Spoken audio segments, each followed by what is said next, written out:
හරලමයි එන වැඩේ පටන්ගමු අපි මේ 2024 පේපර් එකේ පළවෙනි ප්‍රශ්නේ ඉඳන් 10වෙනි ප්‍රශ්නය දක්වා මේ පිළිතුරු සාකච්ඡාව මෙතන ඉඳන් කරගෙන යනවා. හරි.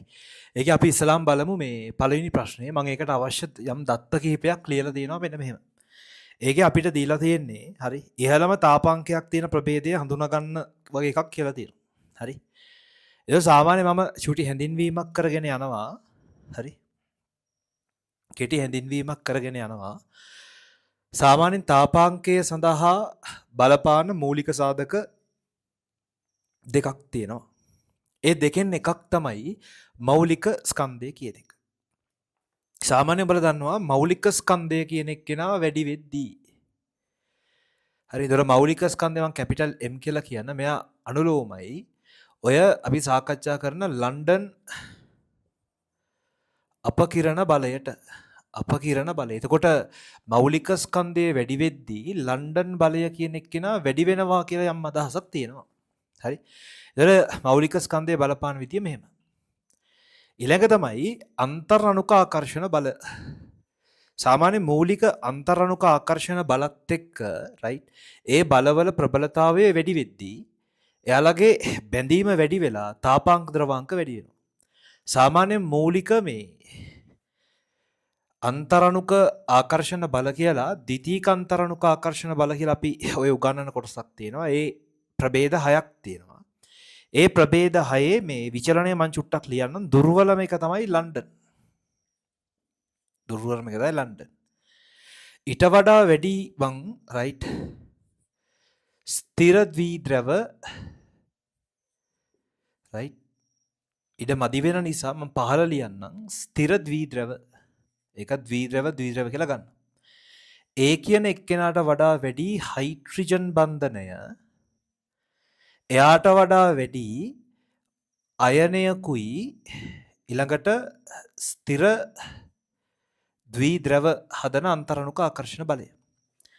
මේ කියන කට්ටියට වඩා වැඩි මම මේ පැත්තේ ලියන්නම්. හරි මේ ඔක්කොටම වඩා වැඩි අයනික කට්ටිය. හැබැයි ද්විතීක අන්තරණුක ආකර්ෂණ බලයක් නේ ඒක ප්‍රාථමික බන්ධනයක්. ඊට වඩා වැඩි ලෝහක එක. මම මේ ශ්‍රේණියක් කියලා දෙන්නේ. හරි ඔය කියන කතාව. ඊළඟ තමයි ඔය ප්‍රේරණයෙන් හැදි වෙන බල දෙකක් තියෙනවා. ඕකේ මේ ද්විද්‍රවයක් ප්‍රේරණය කරලා ද්විද්‍රවයක් හදනවා. ඒකට අපි කියනවා ප්‍රේරිත ද්විද්‍රව කියලා. ඒක දන්නවා දැන් හරි. ඒ වගේම අයනයක් ප්‍රේරණය කරලා ද්විද්‍රවයක් හදනවා. ද්විද්‍රව. එතකොට මෙන්න මේ කියන විදිහට ලන්ඩන් ද්විද්‍රව ප්‍රේරිත ද්විද්‍රව අයන ප්‍රේරිත ද්විද්‍රව ඊට පස්සේ ද්විද්‍රව ඊට පස්සේ හයිඩ්‍රජන් බන්ධනය අයන ස්ථිර ද්විද්‍රව අයනික බන්ධනය අලෝහක බන්ධනය ඔය කියන විදිහට මේ විචලනයක් තියෙනවා. ඔය පොඩ්ඩක් මතක තියාගන්න ෂෝක්. හරි මෙන්න මේ කියන සෙට් එක. ඕකේ ඔය ලන්ඩන් බලය කියන එක්කෙනා දැන් අපි කිව්වා මෞලික ස්කන්ධය මත රඳා පවතිනවානේ. මෞලික ස්කන්ධය වැඩි වෙලා සමහර අවස්ථා තියෙනවා ළමයි මෙන්න මේ හයිඩ්‍රජන් බන්ධනය දක්වා ස්ථිර ද්විද්‍රව ආයනික බන්ධනයට වඩා අඩුයි. මේ දක්වා ලන්ඩන් බලය එන්න පුළුවන්. ලන්ඩන් බලය රයිට් බලේ ප්‍රබලතාවය ස්කන්ධය වැඩි වෙද්දි මෙන්න මේ දක්වා විතරක් එන්න පුළුවන්. එතනින් යාට එන්න බෑ. මේ තමයි ඔය ආකර්ෂණ බල සෙට් එක. මේකෙන් ඔය තාපාංක ද්‍රවාංක අපිට නිර්ණය කරගන්න පුළුවන්. හරි රයිට්. ඒතර මේ දෙන්නම හරියට සැලකිල්ලට අරගෙන තමයි අපිට මොකක් හරි ප්‍රශ්නයකට උත්තරේ මොකක්ද කියලා බලන්න වෙන්නේ. මේකේ දීලා තියෙනවා හීලියම්, නියෝන්, මීතේන්, N2 සහ කාබන් මොනොක්සයිඩ් කියන එක. මේක දිහා බැලුවොත් සාමාන්‍යයෙන් මෙන්න මේ කියන කට්ටියගේ ස්කන්ධයන් මෞලික ස්කන්ධයන් අඩු වෙද්දී ඇත්තටම මෙන්න මේ දෙන්නගේ තරංගයක් එනවනේ. මෞලික ස්කන්ධය වැඩි N2 වල අනිත් එක්කෙනා මෙයානේ. එතන N2 කියලා කියන්නේ නිර්ද්‍රවී එක්කෙනෙක්. හරි කාබන් මොනොක්සයිඩ් කියලා කියන්නේ යම් ද්‍රවීය ස්වභාවයක් තියෙන එක්කෙනෙක්. මොකද එයාගේ ව්‍යුහය මෙන්න මේ විදිහට තමයි එන්නේ. මෙතන ධන සහ මෙතන ඍණ. එතකොට මෙයා නිර්ද්‍රවීයි. එතකොට මේකේ තරගෙන් මෙයා දිනන ඔය කියන තියරි එකකින් මෞලික ස්කන්ධය වැඩි අනම්මනම් කියලා. හැබැයි දත්ත විශ්ලේෂණය කරලා බලද්දී මේ විභාගේ දීපු මේ පළවෙනි ප්‍රශ්නේ කියලාගෙන දෙන්නේ නැත්තරම හරි. ප්‍රායෝගික දත්තත් එක්ක චෙක් කරලා බලද්දී සාමාන්‍ය සංඛ්‍යා රේඛාවක දැම්මොත් එහෙම ධන ටික මේ පැත්තේ ඍණ ටික මේ පැත්තේ ඍණ භාවයේ පට්ටට වැඩි වෙනවා. මේකේ දීලා තියෙන කට්ටිය මම මේ උඩින්ම ලියලා තියෙන මේ කට්ටිය මේ කට්ටියගේ මේක ඍණ භාවයේ වැඩි. එතකොට මෙන්න මේකේ ඍණ 195යි 91යි ඔව් මෙන්න මේ කියන එක්කෙනා. ප්‍රායෝගික දත්තත් එක්ක විශ්ලේෂණය කරලා බලද්දි මං මෙන්න මේ කියන එක්කෙනාගේ තමයි මේ තාපාංකය වැඩි වෙන්නේ. හැබැයි ඔයගොල්ලෝගේ පේපර් එකේ හරි ඒ ප්‍රොෆෙසර් දීලා තියෙන උත්තරෙත් එක්ක අපිට ගන්න වෙන්නේ යාලා කියන ඒල් මට්ටමේදී ප්‍රායෝගික දත්ත වලින් හැර අපිට ගන්න පුළුවන් මේකේ උත්තරේ වශයෙන් කවුද? මෙන්න මේ කියන එක්කෙනා තමයි කාබන් මොනොක්සයිඩ් කියන එක්කෙනා. මේක උත්තරේ වශයෙන් තෝරන්න ඒකට තමයි ලකුණු දෙන්නේ. එහෙනම් මේකේ උත්තරේ 5. උත්තරේ 5. ප්‍රායෝගික දත්තත් එක්ක ඔකේ උත්තරේ මීතෙන් එනවා. මං ඒකේ චුට්ටක් පැහැදිලි කිරීම කරන්නම් ඇයි එහෙම වුනේ කියලා. ඊට කලින් මම මේ උදාහරණ කීපයක් ලියුවා මෙන්න මෙතන අමතර කරුණු කියලා. එයාලා පොඩ්ඩක් සංසන්දනය කරගෙන යන්. මේ දෙන්නගේ මෞලික ස්කන්ධ දෙක සමානයි. ආසන්න වශයෙන්. එතකොට මේකේ ප්‍රායෝගික දත්තත් එක්ක බලද්දි මෙන්න මෙහෙම එකක් තියෙනවා. මෙන්න සල්ෆර් ට්‍රයොක්සයිඩ් එයාගේ ඍණ 44.0 ඔකේ අගේ තියෙනවා මේ 9ක්. මේක තමයි යාගේ තාපාංකය. HBr වල දීලා තිනවා ඍණ 66ක්. මේකේ මෙයාගේ ස්කන්ධය වැඩි වුණාට බං ඔය මෞලික ස්කන්ධය වැඩි වුණාට මෙයාගේ තමයි තාපාංකය වැඩි. හරි. මේකට හේතු වශයෙන් කියනවා මෙන්න මෙහෙම සින් එකක්. HBr කියන අණුව ගත්තොත් එහෙම මේ සයිස් නම් දැන් දෙන්නම මෙයා ද්‍රවීයයි. සල්ෆර් ට්‍රයොක්සයිඩ් කියන බහු පරමාණුක සංයෝගය ගද්දි මේකේ ගොඩක් පරමාණු තියෙනවා. මේකේ සයිස් එක ගොඩක් වැඩි. එතකොට මේක නිර්ද්‍රවීයයි. ඒතර ඇත්තටම අපිට මෙතන තෝරන්න වෙන්නේ මේක ද්‍රවීයයි කියලා මේක වැඩි කියලා ගන්න වෙනවා. ඒතර වරදිනවනේ. හැබැයි මේකේ ප්‍රායෝගික දත්තවල මේ විචලනය දෙක චෙක් කළා අපිට මෙහෙම යම් නිගමනයකට එන්න පුළුවන්. මේ පොයින්ට් එක මේකේ වැදගත් වෙනවා. සාමාන්‍යයෙන් මේ දෙන්නගේ ස්කන්ධ එක හා සමාන වුණාට ද්‍රවීයතාවය මෙයා ද්‍රවීය වුණාට මෙයාගේ නෙවෙයි තාපාංකය වැඩි.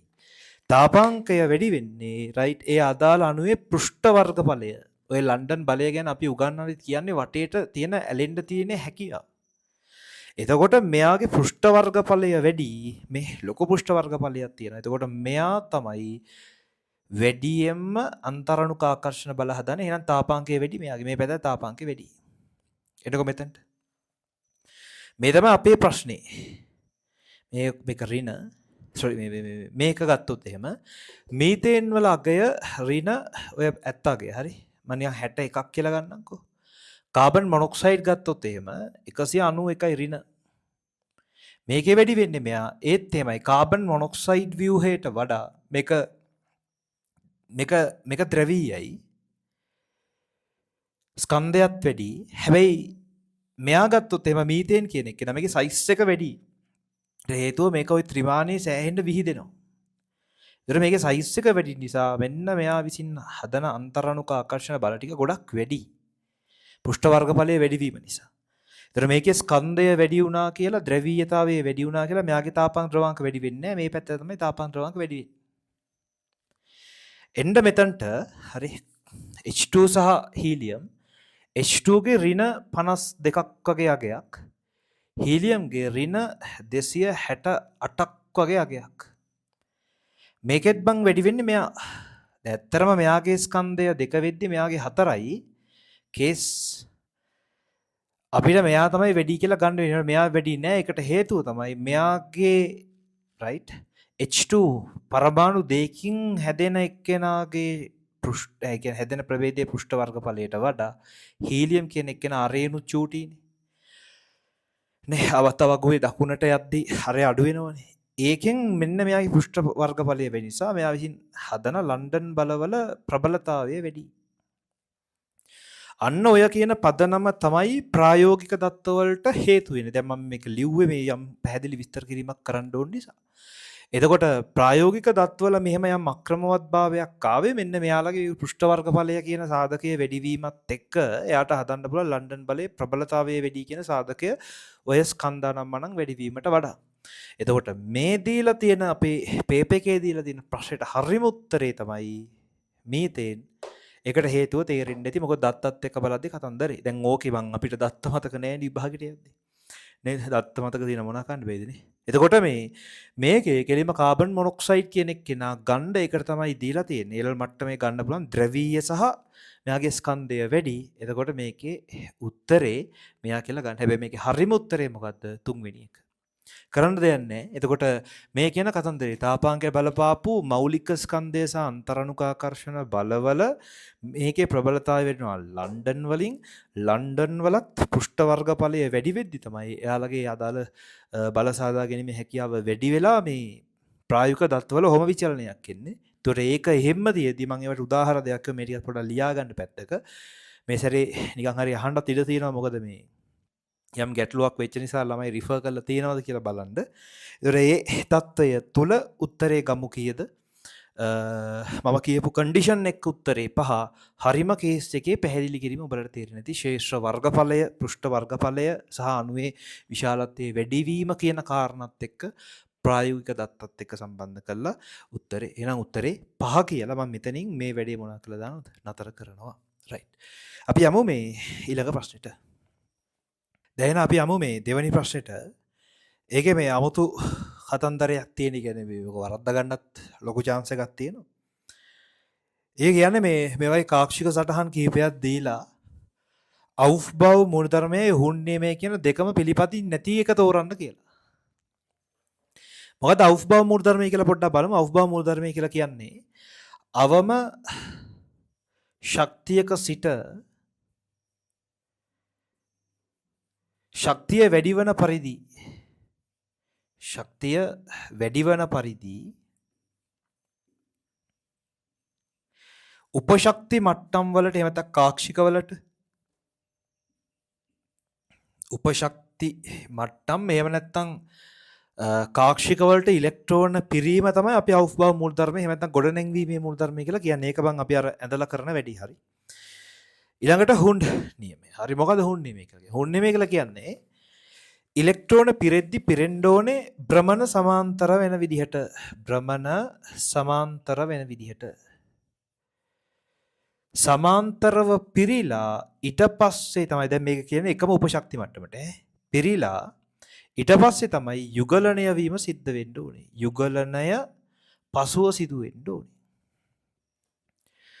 පෞලි බහිෂ්කාරී නියමය කියලා කියන්නේ මෙහෙම යුගලනය වෙද්දී භ්‍රමණ ප්‍රතිවිරුද්ධ වෙන්න ඕනේ. ඔකනේ කතන්දරේ. ඒ කියන්නේ ශක්ති මට්ටමේ අවම ශක්ති මට්ටමක ඉඳන් යනවා. එතකොට අර දන්නවා මේ උපශක්ති මට්ටම් වල අපි හිතන විදිහ නෙවෙයි යම් චූටි වෙනස්කම් කීපයක් තියෙනවා. එතකොට ඉලෙක්ට්‍රෝන පිරිදිය වෙනස්. හුන්නේ මේ කියලා කියන්නේ භ්‍රමණ සමාන්තර. අපි පිරුණොත් එහෙම නිකන් මේකේ නිකන් නේදලෝ මෙහෙට එකක් කියොත් මෙහෙට එහෙමයි පිරෙන්න ඕනේ. මෙහෙට එකක් දැන් මෙතනින් තමයි ඒක ලියන්නේ මෙහෙට එහෙම නැත්නම් මෙහෙට තමයි ඉලෙක්ට්‍රෝන පිරෙන්න ඕනේ. පෞලි බහිෂ්කාරී කියලා කියන්නේ දැන් මෙහෙම පිරීලා දැන් යුගලණය වෙනවනේ. යුගලණය වෙද්දී ආයේ මෙහෙට එකක් දාන්න බෑ. මෙහෙම එකක් දාන්න බෑ. එතකොට කියනවා භ්‍රමණය මොනා කරහන්ද ප්‍රතිවිරුද්ධ කරහන් වගේ කියනවා. ඒතර ඒ තමයි පෞලි බහිෂ්කාරී නියමය. ඒතකොට මේ වගේ එකක් තුල ඔන්න අපිට කියනවා මේ දැන් මේ නියමයන් වලට අනුකූලව යන්නේ නැති එක තෝරන්න කියලා. දැන් ළමයි ඔයාලට පේනවා ඇති මෙන්න මේ උත්තර දෙක 2.5යි. 2.5යි කෙලින්ම වරදිනවා. 2.5යි වරදිනවා.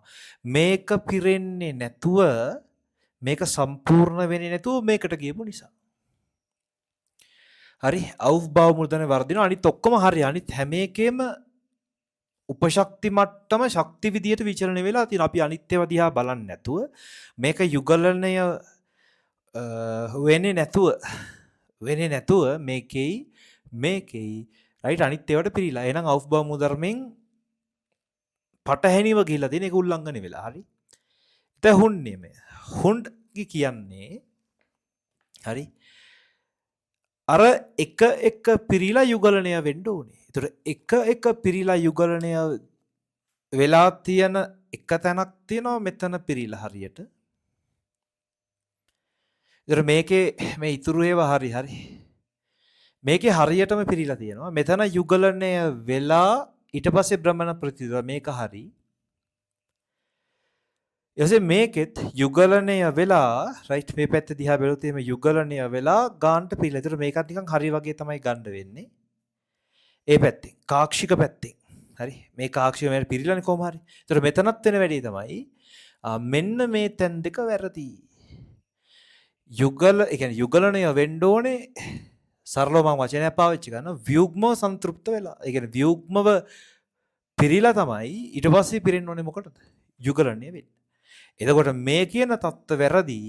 මේ කියන தত্ত্ব කොහොම හරි මේක දිහා බලන්නේ නැතුව භ්‍රමණ ප්‍රතිවිරුද්ධ වෙන විදියට ගිහිල්ලා තියෙනවා. ඒතර මේ උත්තරවල රයිට් ඒතර මේක අපිට ගන්න පුළුවන් වැරදි අනිත් ඒවා ටික අපිට ගන්න පුළුවන් මොනවා කියලාද? හරි කියලානේ. මේ කියන කන්ඩිෂන් හරි කියලා. ඒතර වැරදි උල්ලංඝනය වෙලා දෙකම උල්ලංඝනය වෙච්ච උත්තරේ වශයෙන් අපිට තෝරන්න තමයි වර්ණයේදී තියෙන්නේ. දෝවරණය. එහෙනම් මෙතන උත්තරේ අපිට ගන්න කීයද? දෙවැනි එක. හරි.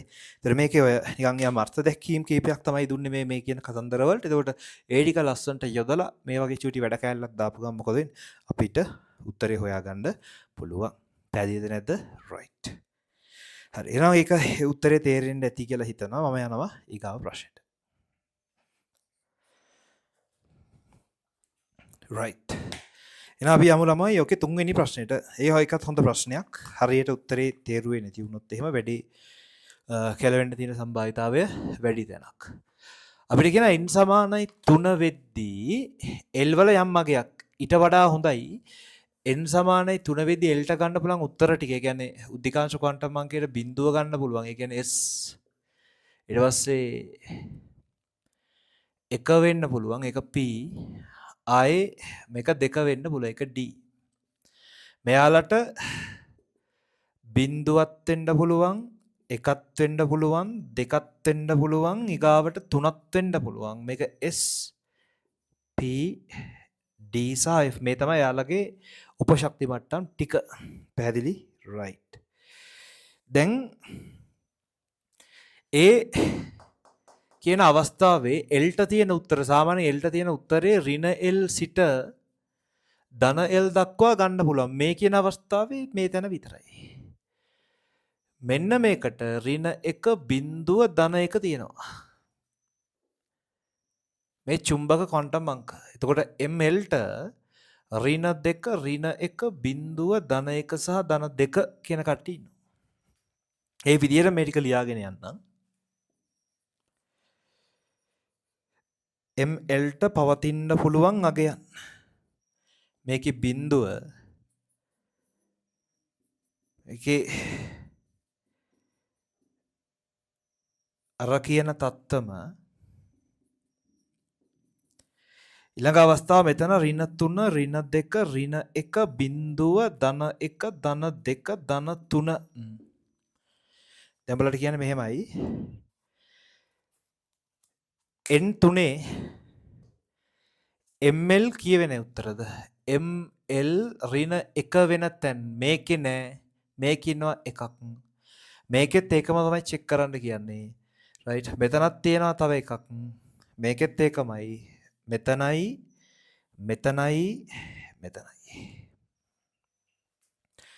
මේ කියන ක්වොන්ටම් ප්‍රධාන ක්වොන්ටම් කුලක තුල L ඍණ 1 වෙන අවස්ථා කීයක් තියෙනවද? මේකේ තියෙනවා බන් දෙකක්. මේකේ අවස්ථා එනවා කීයද? 3ක්. එතකොට මේකේ ඔක්කොම අවස්ථා කීයක් තියෙනවද? right 5ක් තියෙනවා. එහෙනම් අපිට ගන්න වෙන්නේ right 5ක් කියන අවස්ථාවේ වෙනි කාක්ෂික 5ක් තියෙනවා. කාක්ෂික 5ක්. L කීය වෙනද? L සමානයි ඍණ 1 වෙන. හරි. එහෙනම් ඒකේ උත්තරේ තියෙන්නේ 4 කියන පොට් එකේ. හරි. දැන් කෙලවෙන්න පුළුවන් හරි.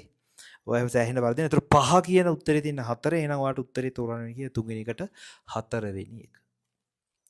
එහෙනම් මේ තමයි මේක ඉතින් කෙලින්ම මේ වැඩ ටික කරොත් එimhe උත්තරේ එන නිසා මම ලොකු පැහැදිලි කිරීමක් කරන්නේ නැතුව මෙතනින් ඊළඟ ප්‍රශ්නෙට යනවා. හරි නේද? රයිට්. ඒකේ ගානක් හදන කෑල්ලක් තියෙන්නේ.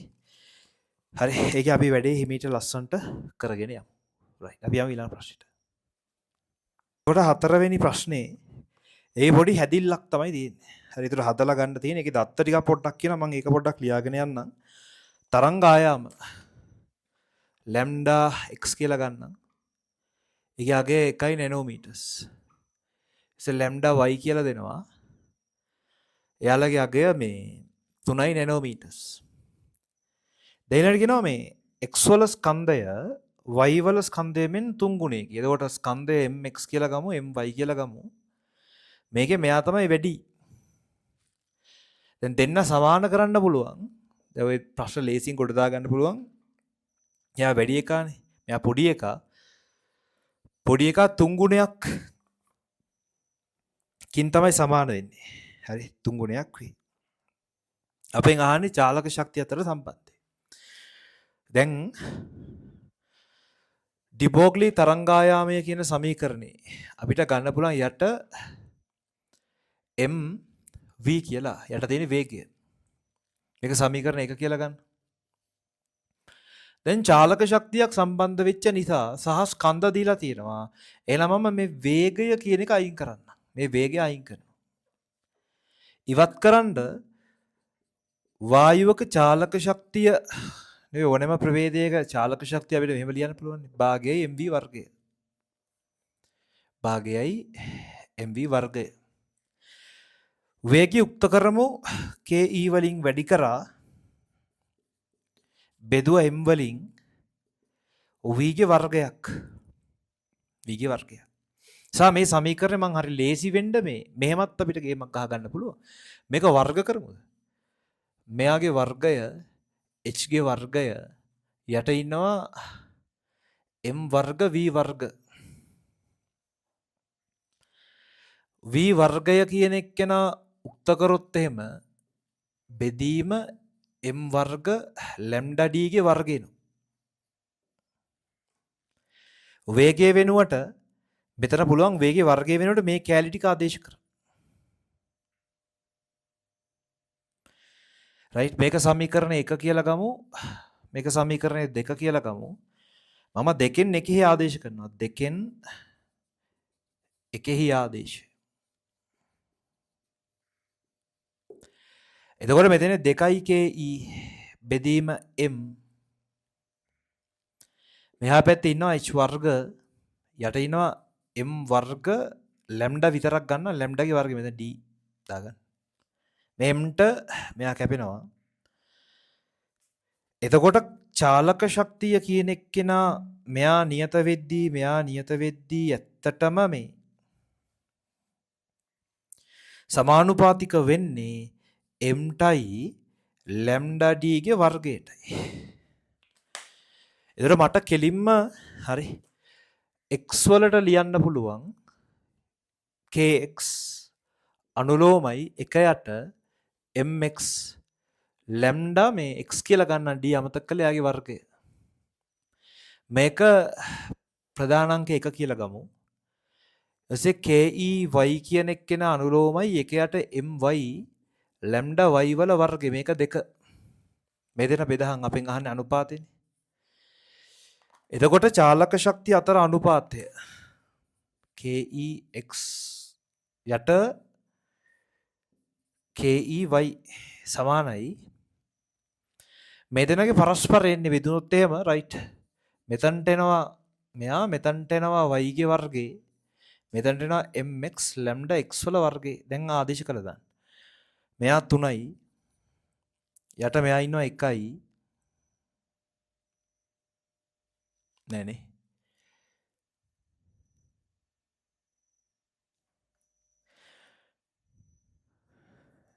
වැරදිලි හරි එතකොට මේ x වෙනුවට ඔයාට ලියන්න පුළුවන් 3යි my මෙතන ලියන්න පුළුවන් කොහොමත් මෙයා my මේ සම්බන්ධයෙන් ලිව්වේ හරි x කියලා කියන්නේ කවුද කියන එක මෙතන බං මේ y වෙනුවට ලියන්න පුළුවන් 3යි නැනෝ අවශ්‍ය නැහැ කැපෙනවා 1 එතකොට මේ මගුලේ වර්ගේ මේ ටික කැපිලා වාට තේරෙන්න ඕනේ උඩ එන්නේ 9 බෙදීම 3ක්. ඒකේ උත්තරේ 3 බෙදීම 1ක්.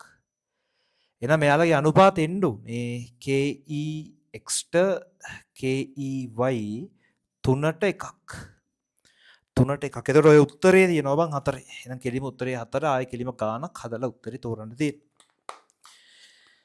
හරි හදලා උත්තරේ කියන තැනක්. ඒතර හදන විදිය ඔක්කොම කිව්වා. රයිට්. ඔය හැර තව මොකක් හරි වෙන ක්‍රමයකට යන්නත් පුළුවන්. මම මේ ක්‍රමේ තෝරාගත්තා. මට ලේසි ක්‍රමය නිසා. රයිට්.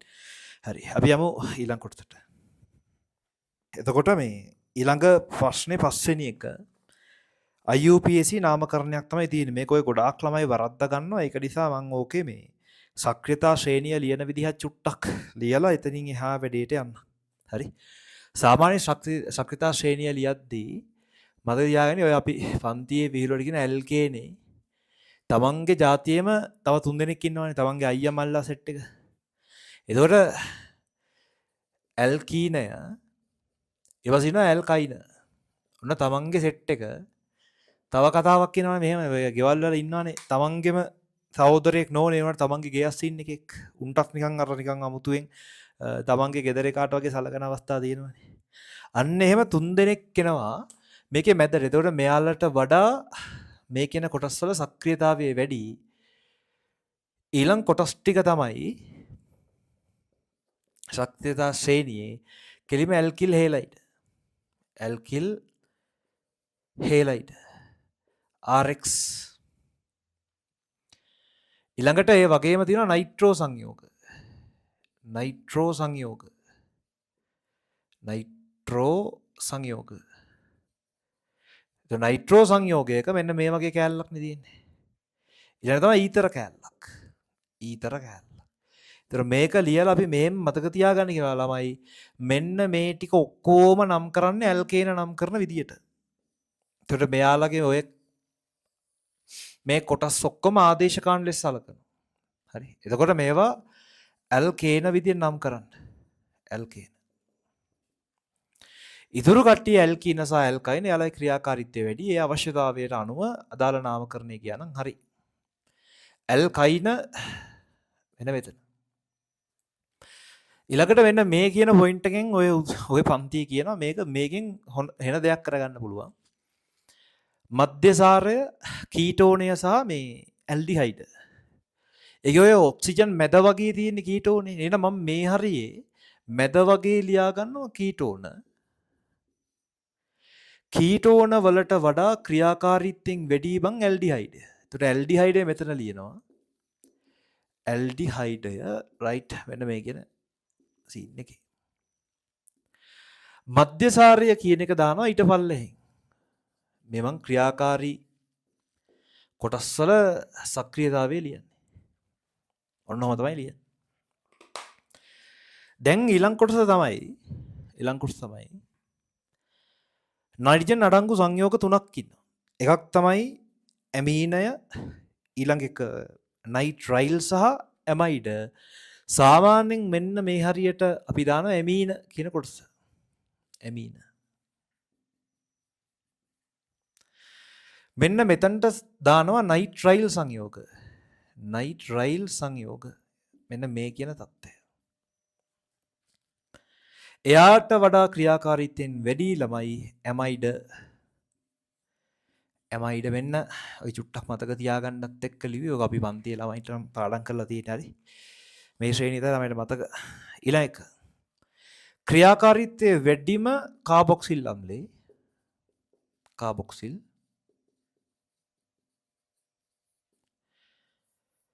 මේ මැදට දෙන්නෙක් ඉනවා. හරි.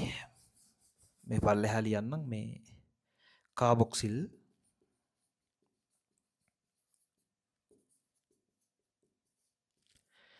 මැදට දෙන්නෙක් එනවා. එකක් තමයි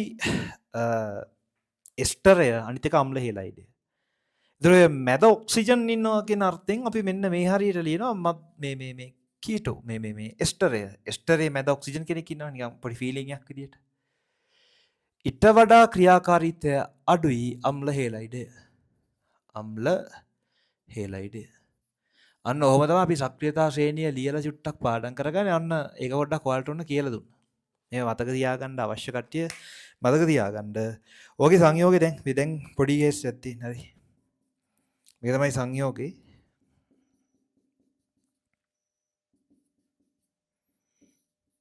ඒතර මේ සංයෝගේ මේ සංයෝගේ ඔයාලට කෙලිම මේ සංයෝගේ මේ ක්‍රියාකාරී කොටස් ලෙස ඇබීන කොටසක් තියෙනවා, මධ්‍යසාර කොටසක් තියෙනවා, ඇල්කිල් හෙලරි කොටසක් තියෙනවා. මේකේ ප්‍රමුඛ වෙන්නේ කෙලිම මධ්‍යසාරය. හැබැයි මේකේ මධ්‍යසාරය ප්‍රධාන කාබන් දාමය තුලට ගන්න නැහැ, පිටින් තියන්නේ. ඒ උනාට ආදේශ කාණ්ඩයක් විදිහට ගන්නෙත් නැහැ. ඒතකොට මෙහෙම තමයි අපිට ගන්න වෙන්නේ. මේ තමයි ප්‍රධාන ක්‍රියාකාරී කාබන් මේ තමයි ප්‍රධාන කාබන් දාමය. ඒකේ මේ ක්‍රියාකාරී කොටස ඉන්නේ මැද. එහෙනම් ඔයාලට ඊළඟට දෙන්න වෙනවා අසන්තෘප්තතාවලට තැන. දැන් එහෙම එකක් නැහැ. නේ අසන්තෘප්තතාවලට තැන දෙන්න ඕනේ. දෙපැත්තෙන්ම එකම අංක එනවනම්. ඒක නැති නිසා ඔයාට ඊළඟ ඔප්ෂන් එක දෙන්න වෙන්නේ ආදේශ කාණ්ඩ. ආදේශ කාණ්ඩය මෙහෙන් එද්දි සහ මෙහෙන් එද්දි මෙතනින් තියෙන. එහෙනම් ඔයාට අංක කරන්න 1 2 3 4 සහ 5 මෙන්න මේ පැත්තට දැන් නම ලියන්න. එතකොට ඉස්සල්ලාම ඔය මේ ඇමිනෝ කෑල්ලක් තියෙනවා, ක්ලෝරයිඩ් කෑල්ලක් තියෙනවා. ඒතකොට ඔයාට ලියන්න වෙන්නේ රයිට් 4 ඒක කියද්දිම උත්තරේ එනවා. හරි.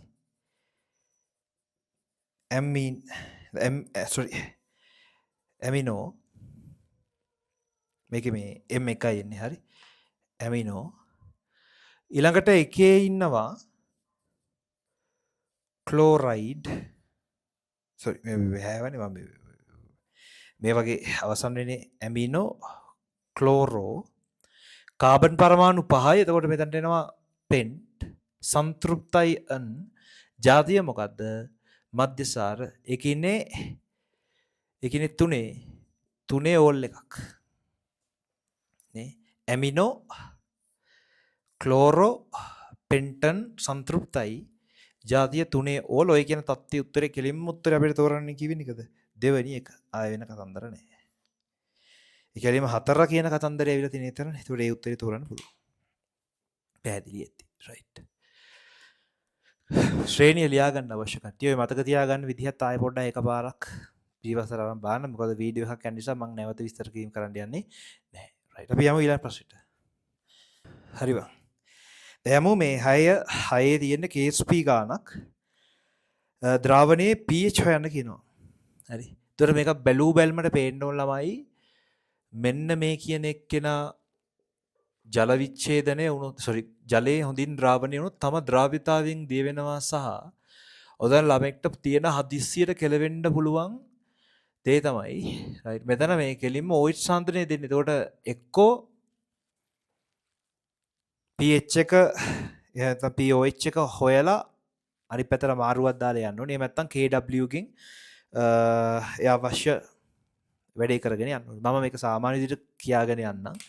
මම ගත්තොත් එහෙම මෙයාගේ ද්‍රාව්‍යතාවය x කියලා. මෙතන x එනවා සාන්ද්‍රණ. මෙතන 2යි x එනවා. දැන් කෙලින්ම සෙල්සියස් අංශක 25 දී අපිට ලියන්න පුළුවන් KSP. හරි. KSP ලියන්න පුළුවන් මෙන්න මේ කියන එක්කෙනාගේ solid එකයි එක්ක රයිට්. මෙන්න මේ කියන අයන ඉන්නේ මෙන්න මේ වගේ සීන් එකක. යාගේ වර්ගය පැහැදිලි. මෙයාගේ අගයවන් ලේසි අගයතිය සුළු වෙන්න 10^12ක් මවුලවල ඝනයක් 9යි. මෙයාගේ උත්තරේ තියෙන x. මෙයා 2x වර්ගයක්. එතන මේ 4 ඇත්තරම සුළු වෙනවා. යුනිස්ටි කපලා දාන්න x වතාවක් 4x මේ ටික කැපිලා යද්දී රයිට්. ඔයාලට අවසානයේ ඉතිරෙන්නේ හරි එක වැඩි කිරීම 10^12යි. මෙතන x වල ඝනේ. ඒතර x කියන එක්කෙනා බලට එනවා මේ එක වැඩි කිරීම මූලය ගන්න තියෙන ඝන මූලය. හරි. ඒතර මෙතන 4ක් තමයි එන්නේ. ආය 4ක්. දැන් කෙලින්ම ද්‍රාවණයේ OH සාන්ද්‍රණය කියලා කියන්නේ 2x නිසා මෙතන දෙවතාවක් 10^4 කියන තැනට මට යන්න පුළුවන්. කෙලින්ම මේක POH කරොත් මෙතනින් එන්නේ හරි ඍණ ලඝු මෙයාට දාන්න ඕනේ 2 වැඩි කිරීම 10 න 4යි 4 අඩු කිරීම ලඝු 10 2යි ලඝු 2 උත්තරේ චූටි කාලේ ඉඳන් දන්නවා 0.3.1 මම මේක සුළු කරන්නේ නැතුව ඉන්නම් කෙලින්ම pH සෙල්සියස් අංශක 25 දී හරි pH ඕනේ ඒතකොට කෙලින්ම 14න් අඩු කරන්න pOH එක ඒකයි මම කිව්වේ 14 අඩු කිරීම මෙතන ඉන්නේ 4 -0.3.1 මෙතනින් මේක අඩු වුණොත් මේක එකතුවක් කියන. ඒතකොට 10 ධන 3.0.3.1 මේක ආසන්න වශයෙන් 3යි. හැබැයි උත්තරයක් නෑ. ඒතකොට උත්තරේ ගන්නේ ආසන්න වශයෙන් 10යි කියලා. එහෙනම් මේකේ pH 10 කියන උත්තරේට අපිට යන්න වෙනවා. තනියක් දීලා තියෙන එක බැලුවා ඒක හැදුවා නිකන් හිතට එන බයකුත් වෙනවනේ උත්තරේ නැති වුණාම. හරි එතකොට වැරදීද වගේ එකක් 10 තමයි ගන්න වෙන්නේ. ඒ උත්තරේ අපිට තෝරන්න වෙන්නේ එතන කීයද? 4 කියලා. නේ. එහෙන හැකයක් කියනවනේ අපිට එන උත්තරේ නැති වුණොත්. හරියට හදලත් දැන් එයා හදාල උත්තරේ නැහැ. කරන්න දෙයක් නැහැ හරි. රයිට්. හරි අපි යමු ඊළඟ ප්‍රශ්නෙට. ව්‍යුහයන් කීපයක් තියෙනවා ඒ ටික අන්තිමු. බන්ධන නීතිත් එක්ක පොඩ්ඩක් අඳින විදිහට චුට්ටක් විස්තර කරන්න. ඒක ඇඳලා මේ උත්තරේ තෝරමු. හරි. ඉස්ලාම ඉන්නේ මෙන්න මේ වගේ තත්ත්වයක්. සාමාන්‍යයෙන් ධන ආරෝපණය ඒක මධ්‍ය පරමාණුවට බලපානවා. මධ්‍ය පරමාණු ඉලෙක්ට්‍රෝනයක් නැහැ. හරි. ඉතින් මෙයා සාමාන්‍යයෙන් මේ විදිහට මෙතන මධ්‍ය පරමාණු මෙයා වෙයි. මේකේ මධ්‍ය පරමාණු මෙයා වෙයිනේ. ඊට පස්සේ මේකේ මධ්‍ය පරමාණු ක්ලෝරින් වෙයි. ඊට පස්සේ මේකේ FO BRO. ඉතින් මේකේ මධ්‍ය පරමාණුව මේක ගත්තොත් අයඩීන් එක ඔක්සිජන් දිත්ත බන්ධන ගිහිල්ලා ඔන්න එකසර මෙහෙම තියාගෙන ඉද්දි මෙතනට ධනාරෝපණයක් එනවා. මෙයාගේ ජ්‍යාමිතියයි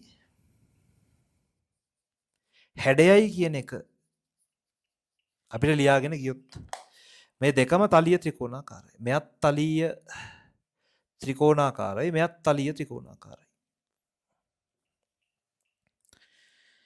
ඊළඟ මෙන්න මෙයාට ගියොත් එහෙම මධ්‍ය පරමාණුව නයිට්‍රජන් ෆ්ලෝරිනුයි ක්ලෝරිනුයි ඉන්නේ.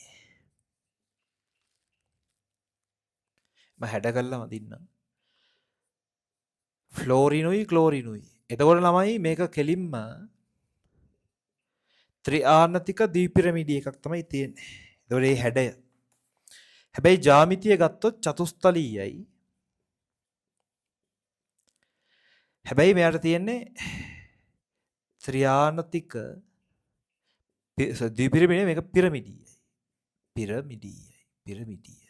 මෙයා ත්‍රිආනතික පිරමිඩිය. මෙහෙම නේද?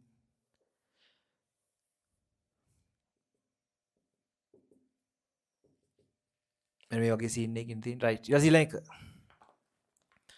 මේක මධ්‍ය පරමාණුව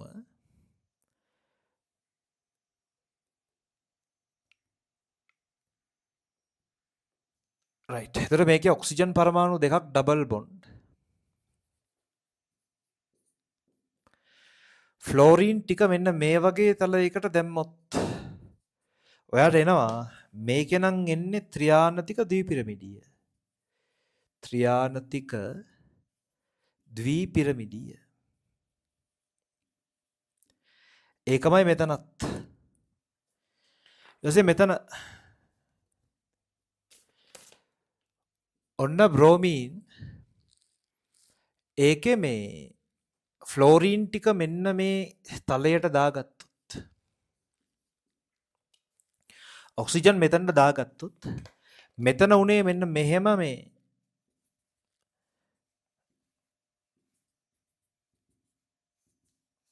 පිරමීඩ්ස් දෙකක් තියෙනවනේ. ඒකේ මෙන්න මේ හරියට එකසර දෙකක් එනවා. මෙන්න මේ විදියට. මේ විදියට එකසර දෙකක් එනවා. ඒතර මේක සමචතුරස්‍ර ආනත එක පිරමීඩ් එකක් වෙන්නේ. පතුල සමචතුරස්‍ර වෙච්ච පිරමීඩ් එකක්.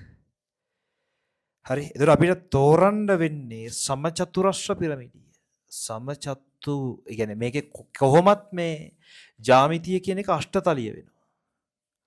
අෂ්ටතලියයකට තව නමක් දෙන්න පුළුවන් සමචතුරස්‍ර දීපිරමිඩිය කියලා. ඒක විතර අවශ්‍ය නැහැ. හරි. මෙතනට තෝරන්න පුළුවන් සමචතුරස්‍ර පිරමිඩිය කියලා. පිරමිඩ්ස් දෙකක් නෑ එකයි. එහෙනම් අපිට උත්තරේ වශයෙන් තෝරන්න හැකි අහන්නේ බං හැඩයන් මේ ටික ඔක්කොම තියෙන්නේ පස්වෙනි උත්තරේ. හැඩයන් ඔක්කොම තියෙන්නේ ওই පස්වෙනි උත්තරේ. මේක තමයි 7ට උත්තරේ. පැහැදිලිද? හරි. එහෙනම් වැඩේ අවසන් රයිට්. ඔය කතාව එතනින් අපි නතර කරමු. හරි නේද? රයිට්. එහෙනම් අපි පටන් ගමු 8 වෙනි ප්‍රශ්නේ. ඒකේ වැරදි එක තෝරන්න කියන්නේ ඊට කලින් ඔය අනිත් ප්‍රකාශ ටික හරියන්නේයි කියලා චුට්ටක් බලමු. ඕකේ මේ පළවෙනි එක. NCl3 ඉන්න එයා කොහොමත් පිරමිඩියයි මම හිතන්නේ. එයා පිරමිඩියයි.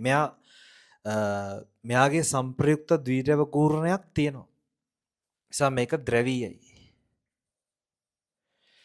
ඊළඟට මේ සල්ෆර් ට්‍රයොක්සයිඩ් ගත්තොත් එහෙම සල්ෆර් ට්‍රයොක්සයිඩ් එයා කොහොමත් මේ වගේ ලයින් එකකින් මම එක සරා නම් නම් අඳින්න යන්නේ නැහැ. ඒතකොට මේකේ සංප්‍රයුක්ත ද්විද්‍රව කූර්ණයේ බිඳුවක් වෙදී මේක නිර්ද්‍රවීයයි. ඊළඟට තුන්වෙනි එක ගත්තාම හරි. ඒකේ අණුවක් වශයෙන් ඉන්නේ මේ මොකක්ද? PCl5. PCl5 ගත්තොත් එහෙම right. ඒකේ මෙන්න මේ වගේ ස්ට්‍රක්චර් එකක් තමයි තියෙන්නේ. මෙතන Cl මෙතන Cl μr බිඳුවයි මේකත් නිර්ද්‍රවීයයි. එතන වගන්තියක් කියනවා මෙයා විතරයි ද්‍රවීය කියලා. ඒක ෆස්ට් ස්ටේට්මන්ට් එක හරි. යන්න දෙවෙනි එකට. ළමයි අයනීකරණ ශක්තිය. අයනීකරණ ශක්තියින් කොහොමත් විචලනය වෙන්නේ අක්වක් විචලනය. තුන්වෙනි ආවර්තය ගැන කියද්දී සෝඩියම් මෙතන මැග්නීසියම් මෙතන ඇල්මිනියම් මෙතන සිලිකන් මෙතන ෆොස්ෆරස් මෙතන සල්ෆර් මෙතන ක්ලෝරීන් මෙතන ආගන්. ඕකනේ විචලනය. ඒකේ අපිට දීලා තියෙන මෙන්න මේ සෙට් එක මෙයයි මේ සෙට් එකේ බං අඩුමගේ තියෙන්නේ ඇල්මිනියම්. ඒතර ඒකත් හරි. ඊළඟට 4 මම ඒව ටිකටත් පොඩ්ඩක් යන්නම්. 4 ඒක කියන්නේ ව්‍යුහ ටිකක්. ඒතර නයිට්‍රේට් කියන ව්‍යුහය මෙහෙම. මේ මෙතන දායක බන්ධනයකුයි මේක එකසර ටික දාන්නම්. මෙයාගේ මේ වගේ තත්ත්වයක් නෙන්නේ. මේ තමයි නයිට්‍රේට්. ඊළඟට එතන ඉන්නවා සල්ෆර් ට්‍රයොක්සයිඩ් කලින් යන්දා. සල්ෆේට් එක ගත්තොත් සල්ෆයිට් එක ගත්තොත් මේ වගේ තත්ත්වයක් තමයි තියෙන්නේ. එසේ ඊළඟ එක හරි. ක්ලෝරීන් ෆ්ලෝරීන් දෙකක් තියෙනවා. එතකොට මේ හරිය මේ වගේ තත්ත්වයක් තමයි නේ. හරි. හැඩ ගත්තොත් හැඩය මෙයා තලීය ත්‍රිකෝණාකාරයි. මෙයා පිරමිඩීයයි. මෙයා සීසෝ. මේ ගත්තොත් මෙයාත් තලීය ත්‍රිකෝණාකාරයි. දැන් අපි කියන්නේ මේ දෙකේ එකම හැඩ ඇත්තේ මෙයාටයි කියලා. ඔය එකත් හරි. ඒතකොට හතරවෙනි වගන්තිය එක හරි. හතරවෙනි වගන්තිය හරි. පැහැදිලිද? ඊළඟට කියනවා මේ විශාලතම අරය තියෙන ප්‍රභේදයකුත් තෝරන්න කියනවා. රයිට්. ඒ ආයන ටික තියෙන විදිහ චුට්ටක් ලියනවා මෙහෙම. එයාලා පත් වෙන තැනට යන්න ඕනේ. දැන් ලිතියම් ගත්තොත් සෝඩියම් ගත්තොත් බෙරලියම් ගත්තොත් සහ මැග්නීසියම් මෙන්න මෙයාලගේ අයන හරි මේ මෙයාලා විසින් හදන අයන සාමාන්‍ය පරමාණු කාර්යයටම ගොඩක් දුරට පරමාණු කාර්යයට වඩා අඩුයි. හැබැයි යාලගේ විචලනයන් එකමයි. හරි. සාමාන්‍ය මේ පැත්තට යද්දි පරමාණු කාර්යය අඩු වෙයි. මේ පැත්තට අඩු වෙයි. දැන් අඩු සෙට් ඉන්නේ මේ පැත්තේ. පල්ලෙහාට යද්දි පරමාණු කාර්යය වැඩි වෙන උඩ තමයි අඩු. මේ පැත්තට අරය අඩු වෙනවා නම් මේ පැත්තට පල්ලෙහාට අරය වැඩි වෙනවා නම් අඩුම මෙයා තමයි අඩුම අඩුතම කියලා ලියන්නම්. මෙහෙට වැඩි වෙනවා මෙහෙට අඩු වෙනවා. එහෙනම් මෙයා තමයි වැඩිතම. මේක තුල වැඩිතම. මේ දෙන්න අතර තමයි එතකොට වැඩිම එක සහ අඩුම එක තියෙන්නේ. එතකොට මේ මූලද්‍රව්‍යමය තත්ත්වේ අයනික තත්ත්වෙත් ඒක ඔට්ටුයි. අයනික තත්ත්වෙත් ඔය කතන්දරේ ගන්න පුළුවන්. එහෙනම් පස්වෙනි කතන්දරෙත් හරි. ඔගේ තුන්වෙනි එක තමයි කතාව. තුන්වෙනි එක ඔය සාමාන්‍යයෙන් හරි අමාරු කෑල්ලක් නේ උක. ඉලෙක්ට්‍රෝනකරණයේදී මම මේ ශක්තියින් ටික ලිව්වා. හරි. ඉලෙක්ට්‍රෝනකරණයේ මෙහෙම සීන් යන්නේ තියෙන්නේ.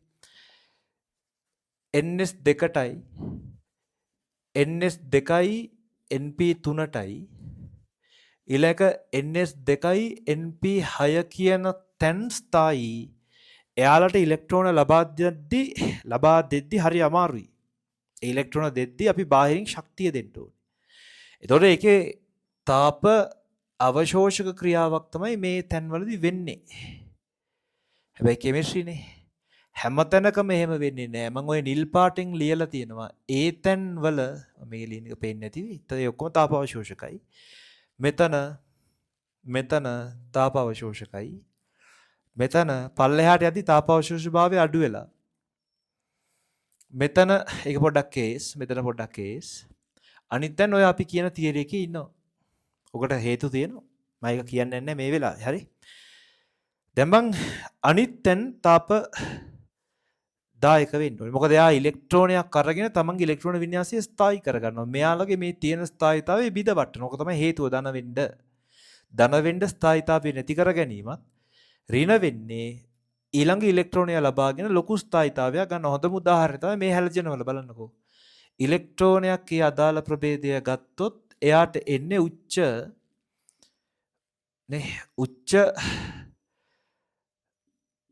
වායු ඉලෙක්ට්‍රෝන වින්‍යාසය. ඒකට එයා හරි කැමතියි. එතකොට ඉලෙක්ට්‍රෝන අරගෙන ලොකු තාපයකට නිදහස් කරනවා. ඒතර ඒ කටියගේ වැඩි. ඒතර මේක කියන්නේ බං හරි මේක කියන්නේ බෝරෝන් කාබන් ඔක්සිජන් මේ පැත්තට යද්දි පොඩ්ඩක් ඔය තාපදායක ගතිය වැඩි වෙනවනේ. මේ පැත්තේ තාපදායක ගතිය අඩුයි. අඩුමගේ තියෙන්නේ මෙයාගේ. හැබැයි අපිට කියන්නේ කාබන් වල කියලා. ඒ නිසා කතාව වැරදි. කතාව වැරදි. ඕකේ ස්ටේට්මන්ට් එක 4 නෙවෙයි 3 වැරදි. අසත්‍ය කහන්නේ නම් උත්තරයේ වශයෙන් අපිට තෝරන්න කීවෙන එකද? 3 වෙනි එක. එහෙනම් 8ට උත්තරේ 3. හොඳ පැහැදිලි කිරීමක් කරා. හරි. ඒක ගන්න. ඒතර මේ ගැන පන්ති වල අපි කියලා තියෙනවා. ස්ථායි නැති තැන් වල තාපදායකයි. තාපදායක භාවය මෙන්න ඒකේ මේ ලෝක කතන්දර ගොඩක් තියෙනවා. ඒතර උතන අපිට හරි ලේසියෙන් තෝරගන්න පුළුවන් එකක් තියෙනවා. මම ඔය පටන් ගන්නවා මේ පොඩි කතන්දර කියන්නේ MCQ වලට අවශ්‍ය මේ key points කියලා. ඒතර ඒකෙදි මම චුට්ටක් ඒ අදාළ විස්තරේ පොඩ්ඩක් දාලා තියන්න. ඒක චුට්ට බලන්න. හරිද? right. එහෙනම් 8ට උත්තරේ 3. හරි. අපි යමු ඊගාව ප්‍රශ්නෙට. 9 වෙනි එකට. එහෙනම් වැඩේට යමු. ඒතර ඒකේ බං මේ තාපාංක විචලනයක් තමයි අහන්නේ. හරි. ඒතර ඒකට කලින් තියරි ටිකක් කිව්වා. එතකොට අන්තරාණුක ආකර්ෂණ බලය බලන්න ඕනේ සහ මෞලික ස්කන්ධ. දැන් මේ දෙක ඇල්කේනනේ. ඒතර A සහ B වල මම A B C D E සහ F කියලා සංයෝග ටික ලියලා එයාලගේ පවතින ආකර්ෂණ බල ටික පොඩ්ඩක් කියමින් යන්නම්. මෙයාලා සාමාන්‍යයෙන් ඇල්කේන නේ. එතකොට මෙයාලා ඇල්කේන වෙද්දී මෙයාලා තුල තියෙන දැන්ට ලන්ඩන් විතරයි. ඊට පස්සේ ඊළඟ මෙයා කීටෝනය. ඒතර කීටෝනය තුල තියෙන ළමයි ද්විද්‍රව ස්ථිර ද්විද්‍රව මම කෙටියෙන් ලිව්වා හරි. ඉතුරු ටික ඔක්කොම මධ්‍යසාර. මේ මධ්‍යසාරවල ප්‍රමුඛ වෙන්නේ හයිඩ්‍රජන් බන්ධනය. ඒක විශේෂ ද්විද්‍රව අන්තරාණුකාකර්ෂණ බලය. ඊට අමතරව මෙතන ලන්ඩන් තියෙනවා. මෙතනත් ලන්ඩන් තියෙන ඇඩිෂනලි. ඊට වඩා මෙයාගේ ওই ප්‍රබලතාවය චුට්ටක් වැඩි නිසා අපි ලන්ඩන් කියන එක මේ අවස්ථාව මේ ප්‍රශ්නෙට නම් අවශ්‍ය වෙන්නේ. දැන් සාමාන්‍ය පොදුවේ අපිට එහෙනම් A B අඩුයි C වැඩි D E සහ F කියන කට්ටිය මෙන්න මෙහෙම ගන්න පුළුවන්. දැන් පොඩි වැඩක් තියෙන කරගන්න. A ගේ B ගේ ළමයි මේ දෙන්නගේ බලලා තේරෙනව නේද ස්කන්ධ සමානයි. එහෙනම් බලන්න වෙන ආකර්ෂණ බලය ආකර්ෂණ බලය අර මම කිව්ව අන්තර්මුඛ ආකර්ෂණ බල හදාද්දි වර්ගඵලයේ ප්‍රශ්නයක් එනවා. දැන් මේක සහ මේක ওই තියරි එකක් තියෙනවා උකට. ඒ කියන්නේ ශාකණය වෙලා තියෙනවා මේකේ. මේකේ ශාකණය තියෙනවා. ශාකණය වැඩි වෙන්න අණුවේ රයිට් ත්‍රිමාණයේ විහිදී ඒ කියන්නේ මේ අණුවක් එක්ක මෙයාගේ අණුව මෙහෙම රේඛාවක් කියලා ගමුකෝ. මෙයාගේ අණුව රේඛාවක් කියලා ගමුකෝ. ඒ කියන්නේ රේඛීය අවස්ථාවක් කියලා. එතකොට මෙහෙම ආකර්ෂණ බල ගොඩක් හදා ගන්න පුළුවන්. එතකොට මේකේ ඔය ත්‍රිමාණාභෛරතාවය වැඩි වෙනවා කියන සීන් එකෙන් වෙන්නේ මෙයාගේ බන්ධන මේ ඒකත් රේඛාවක් කියලා ගම රේඛාවේ චූටි ඉරක් එනවා. මෙහෙම කාබන් දාමේ අඩුයි. දාමේ අඩුයි. දැන් පේනවද දන්නේ මම ඒක චුට්ටක් මෙතන අඳින්න. ශාකණය වෙද්දි කාබන් දාමේ කලින් එකට වඩා කෙටි වෙලා ඔන්න පොඩක් ත්‍රිමාණ අවහිරතාවයක් එනවා. ශාකණය වීම ප්‍රතිඵලයක් ලෙස. තේරෙනවද? ශාකණය වී ඇත. ශාකණය ඒකෙන් ත්‍රිමාණ අවහිරතාවය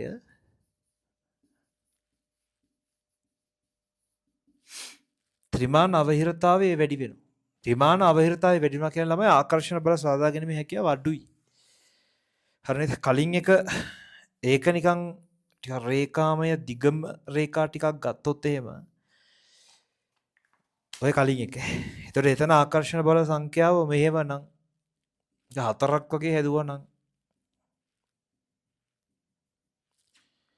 මේකේ ඔය ආකර්ෂණ බල හෙන අඩු වෙනවා මේ. ආකර්ෂණ බල සාදා ගැනීම හැකියාව අඩු වෙනවා. ඒතර එම ආකර්ෂණ බල සංඛ්‍යාව හදන්න බැයි නම් ඒකේ ප්‍රබලත්වය අඩුයි. එතකොට B කියන එක්කෙනා ප්‍රබලත්වය අඩු වෙලා A කියන එක්කෙනා ප්‍රබල වෙනවා. 1C. සහ මෙන්න මෙතන මේ E සහ F කේ ලොකු විචලනයක් තියෙනවා. මේ දෙන්නගේම ස්කන්ධ සමානයි 74යි. මෙයා 88යි. එහෙනම් මෙයා කෙලින්ම හරිජන බන්ධන තිබ්බත් වැඩි F වැඩි දැන් විචලනයේනේ D සහ E. D සහ E ගත්තොත් එහෙම බං එතන කෙලින්ම මෙතන 4යි මෙතන 3යි ත්‍රිමාණාවහිරතාවය ඇවිල්ලා තියෙනවා. එතකොට මෙයාගේ අදාළගේ අඩුයි B A C E D F. හරි. එතකොට ඒකේ ප්‍රස්ථාරික විචලනය අපිට ලියන්න වෙන්නේ Aට වඩා B අඩුයි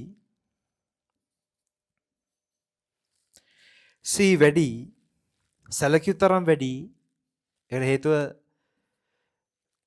ද්විද්‍රව C වැඩි. ඊට පස්සේ D ගේ අගයත් ඊට වඩා වැඩි. ඊට පස්සේ D ට වඩා E අඩුයි. 3 අඩු කියන තත්ත්වෙට එනවා. E අඩුයි. ඊට පස්සේ F කියන එක්කෙනා වැඩි. දැන් ඔක මේක දිහා බලලා කියන්න පුළුවන්. එතකොට ඔකේ උත්තරේ වශයෙන් අපිට ගණන් කීවෙනි එකද? 3 වෙනි එක.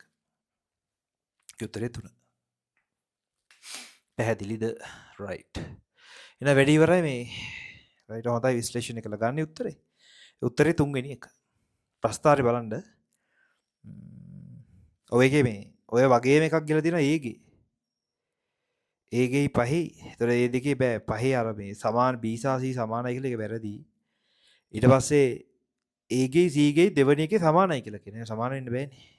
ඒ සමාන වෙන්න විදියක් නැහැ. මෞලික ස්කන්ධෙත් වැඩි මං හිතන්නේ මේකේ. නෑ මෞලික ස්කන්ධය සමානයි. ඒ වුණාට මේ අර මේකේ තියෙනවා ද්විරව සීන් එකෙන් එයා වැඩි වෙනවා. එහෙනම් උත්තරේ 3. පැහැදිලිද? right. අපි යමු ඊළඟ ප්‍රශ්නෙට. 10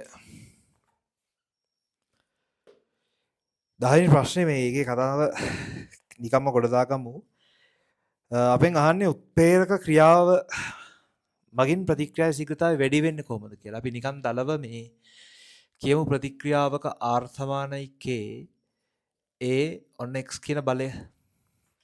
සාමාන්‍යයෙන් ප්‍රතික්‍රියාවක ශීඝ්‍රතාවය වැඩි වෙන්න පුළුවන් සෑහෙන දේවල් ගොඩක් තියෙනවා. ඒතර මේක සලකලා තියෙන්නේ බං සාන්ද්‍රණයට අනුව ප්‍රතික්‍රියාවේ ශීඝ්‍රතාවය වැඩි වෙන්නේ කොහොමද කියන එක තමයි ශීඝ්‍රතාව නියමෙන් අපි කියන්නේ. ඒ හැර ප්‍රතික්‍රියාවක ශීඝ්‍රතාවය සඳහා බලපාන සාධක ගොඩාරියක් තියෙන සාමාන්‍ය 9ක් 10ක් විතර තියෙනවා ඉතින්. උෂ්ණත්වය, වායුවක් නම් පීඩනය, මන්ත කිරීම, විද්‍යුත් ධාරාව නේ. ඒතකොට සාන්ද්‍රණය එයාලගේ ඒ කියන්නේ ශේෂ්ත්‍ර වර්ගඵලය අනම්මනම් කේස් ටිකක් තියෙනවා. ඒතකොට ඒකේ මේ අපේ අනිත් ගොඩක් සාධක නියතව තියලා තමයි ඔය කතන්දරේ බලාගෙන යන්නේ. රයිට් අනිත් සාධක උෂ්ණත්වය වගේ කතාවක්. තව එකක් කියනවා උත්ප්‍රේක පැවතීම හා නොපැවතීම. දැන් උත්ප්‍රේක දැම්ම කියලා මේ ප්‍රකාශයේ ශීඝ්‍රතාවය කියන්නේ බලන්න ඕනේ. සාන්ද්‍රණය වෙනස් වෙන්නේ නැහැ. උත්ප්‍රේක දැම්ම කියලා සාන්ද්‍රණයේ වෙනසක් නැහැ. වෙනසක් වෙන්නේ නැහැ. උත්ප්‍රේරක දැම්මොත් ප්‍රතික්‍රියාවේ ශීඝ්‍රතාවය වැඩි වෙනවා කියලා අපි ඇත්තටම චූටි කාලේ ඉඳන් දන්නවනේ ඔක. ඔක ඕල් කාලේ ඉඳන් යම් අදහසක් දිලෙනවා මෙයාගේ ශීඝ්‍රතාවය වැඩි වෙනවා. මෙයා වෙනස් වෙන්නේ නැත්තම් මෙයා නියතව පවතිනවා නම් එයාගේ ශීඝ්‍රතාවය වැඩි වෙන්නේ මේ k වෙනස් වෙලා k සරලව වැඩි වෙලා සහ මේ x වෙනස් වෙලා. එතකොට උත්ප්‍රේරක දැම්මොත් මම දලව හැම තැනකට වළංගු වෙන්න කියන්නේ උත්ප්‍රේරක දැම්මොත් ළමයි ශීඝ්‍රතා නියත k වෙනස් වෙනවා පෙළ වෙනස් වෙනවා. සරලව උත්ප්‍රේරක දැම්මොත් අපි දන්න සීන් එක තමයි එයා කිසිදු වෙනසක් කරන්නේ නැහැ. ප්‍රතික්‍රියාවේ එන්තැල්පියට එන්ට්‍රොපියට ගිබ් ශක්තියට මම තාපදායක සිද්ධියක් කියලා ගන්නම්. ඒතකොට එයාගේ විභව ශක්ති පැතිකඩ ඇතොත් ඒ විභව ශක්ති පැතිකඩේ වෙනත් මාර්ගයක් අලුත් මාර්ගයක් හදනවා. තේරෙනවද? ඒක පියවර 1කින් වෙන්නත් පුළුවන්, පියවර 2කින් 3කින් වෙන්නත් පුළුවන්. ඔම නව මාර්ගයක් හදනවා. අලුත් මාර්ගයක් හදනවා. නව මාර්ගය. එතකොට මේ නව මාර්ගය තුල සක්‍රීය ශක්තිය EA වෙනස්. මේකේ සක්‍රීය ශක්තිය මේක. මේ සක්‍රීය ශක්තිය එක පෙර අවස්ථාව, මේක පසු අවස්ථාව. සක්‍රීය ශක්තිය වෙනස් කරන අලුත් මාර්ගයක් ඔස්සේ ගෙනියනවා. තේරුණාද? අන්න එහෙම වෙනස් කළා තමයි මේ ප්‍රතික්‍රියාවේ ශීඝ්‍රතාවය වෙනස් කරගන්නේ. එතකොට මේක කියන විදිහට පළවෙනි එකේ හරි ඉහළ ශක්තියක් ඒ කියන්නේ සරලව මේ ඔය ගැටුම් ಜಾති තුනක් තියෙනවානේ. ගැටුම් ගාන වැඩි කරන්නෙත් නැහැ. ඊළඟට නිවැරදි දිශානතියෙන් යුතුව සිදුවන ගැටුම් ගාන වෙනස් කරන්නෙත් නැහැ. වෙන්නේ එකම දෙයයි ප්‍රතික්‍රියාවේ සක්‍රීය ශක්තිය EA වෙනස් වෙන්නේ නැහැ. නමුත් අලුත් මාර්ගයේ සක්‍රීය ශක්තිය ඉක්මනදී අපි මේක තමයි ප්‍රතික්‍රියාව කියලා. මේක තමයි නම් ඔය සක්‍රීය ශක්තිය කලින් එක පෙර එක පසු එකේදී වෙන්නේ අලුත් සක්‍රීය ශක්තියක් එනවා EA' මේක පසු මේ උත්ප්‍රේරක යෙදුවට පස්සේ උත්ප්‍රේරක යෙදූ විට එතකොට වෙන වෙලී තමයි එහෙම ගත්තාම සක්‍රීය ශක්තිය ඉක්මලා තියෙන අනුගාන වැඩි වෙනවා. ඒකකින් තමයි ප්‍රතික්‍රියා ශීඝ්‍රතාවය වැඩි වෙන්නේ. නව මාර්ගයේ. එතකොට තුන්වෙනි එක රයිට්. චාලක ශක්තිය වැඩිවීමකුත් වෙන්නේ නැහැ. අණු අතර ගැටීම් සංඛ්‍යාව වැඩි වෙන්නෙත් නැහැ. 4 සක්‍රීය ශක්තිය සක්‍රීය ශක්තිය එහෙම වෙනස් වෙන්නේ නැහැ. ප්‍රතික්‍රියාව වෙනස් වෙන්නේ නැහැ. නව මාර්ගයක් ලබා ගන්නවා. ඒක හරි. එහෙනම් උත්තරේ වශයෙන් අපිට තෝරන්න වෙන්නේ අලුත් මාර්ගයක් ගන්නවා. ඒ උත්තරේ 5. තේරුණාද? ඔය තමයි මම පැහැදිලි කිරීම කා සඳහාද රයිට් ඒ ප්‍රතික්‍රියාවල රයිට් උත්ප්‍රේරක යෙදීම සහ ඒ තත්ත්ව තුළ කතාව රයිට්. අපි මේ ඊළඟ ප්‍රශ්නෙට යමු රයිට් 11 වෙනි එක රයිට්